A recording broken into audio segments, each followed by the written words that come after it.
Everyone, আজকে আমার মার আর আমার বাবার অ্যানিভার্সারি মিনি ব্লগ নিয়ে আপনাদের মাঝে চলে এসেছি। খুব শীঘ্রই আমি কিন্তু বড় ব্লগেও কিন্তু আপলোড করে দিব, চিন্তা করবেন না, আর ভিডিওটা কিন্তু দেখে নেবেন। তো আজকে আমরা একটু শপিং করতে বেরিয়েছি। প্রথমে বিশালে গেলাম, বিশালে যাওয়ার পরে অনেক কিছু দেখাদেখি হলো, তারপরে উপরে গেলাম, অনেক কাপড় চোপড় নেওয়া হলো। তো তার জন্যই তারপরে একটু তেড়ে মেরে খেলাম। আমরা খেতে এসেছি, এখানে পরোটা নিয়েছিলাম, পরোটার সঙ্গে তরকারিটা মারাত্মক খেতে ছিল।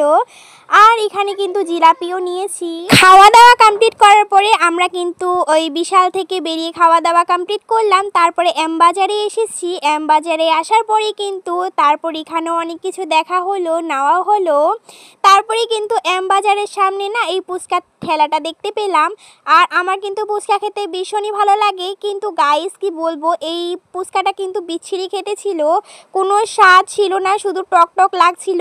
আর আলু মাখাটাও কিন্তু একদম ভালো লাগেনি, তার জন্য খুব একটা খাওয়া হয়নি। তারপরে কিন্তু আমার মা আমার বাবা কিন্তু জুয়েলারির দোকানে এসে গিয়েছি। আমার বাবা কিন্তু আমার মার জন্য একটা সারপ্রাইজ নিয়েছিল, সারপ্রাইজ গিফট দিয়েছিল। তারপরে কিন্তু দেখুন এখানে কিন্তু যেখানে আমরা নিয়েছিলাম ওখানে এই যে ছোট ছোট মাছগুলো ছিল। শপিং টপিং করার পরে বাড়ির দিকে যাচ্ছিলাম, বাড়ি পৌঁছেও গিয়েছি। তারপরে কিন্তু দেখুন আমরা যাচ্ছিলাম বাড়ির দিকে। তো পুরো ভিডিওটার সঙ্গেই থাকুন। ওখান থেকে আসার পরে খিদে পেয়ে গিয়েছিল, তার জন্যই গ্যাসের মধ্যে ম্যাগি বসিয়ে দিয়েছি। ওই যে বিশালে গিয়েছিলাম, ওই বিশাল থেকে কিন্তু এই দুটো ম্যাগির প্যাকেট নিয়ে আসা হয়েছিল। তো খিদে পেয়েছে তাই ভাবলাম চটপট একটা ম্যাগি বানিয়ে খাওয়া যাক। তারপরে আমি একটু বার্নস খাচ্ছিলাম আর এই কেকটা দেখিয়ে দিলাম। এটাই হলো সেই কেক যেটা আমার বাবা এনেছিল।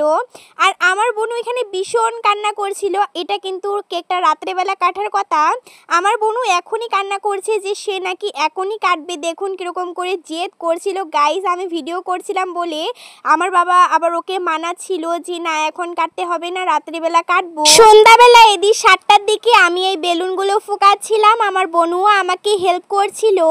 আর কেকটা কেমন হয়েছে কমেন্ট করে জানাবেন। এখানে মাটন রান্না করা হচ্ছিল, বিরিয়ানি রান্না করেছিল, চিকেন কষা আর তার সঙ্গে সাদা ভাত, এগুলো রান্না করেছিল। আর অ্যানিভার্সারির জন্য এই যে কার্ডগুলো দেওয়া হয়েছে, তারপরে আমার মা সুন্দর করে সাজিয়ে নিয়েছিল। আর ক্যামেরার সামনে এসে আমি একটু ঢং টং মারছিলাম, তাই একটুখানি ঘরটা দেখিয়ে দিলাম যে কেমন লাগছে। আর এই নতুন খাটটা নেওয়া হয়েছে থেকে তো ভিডিও দেওয়া হয়নি, তার জন্য একটু ভিডিওটা করে নিলাম। কেমন লাগছে ঘরটা আমাকে কিন্তু কমেন্ট করে জানাতে ভুলবে না বন্ধুরা। আর ভিডিওটাতে একটা লাইক দিয়ে শেষ করবে। আর কেমন লাগলো কেকটা, কেমন লাগলো মানে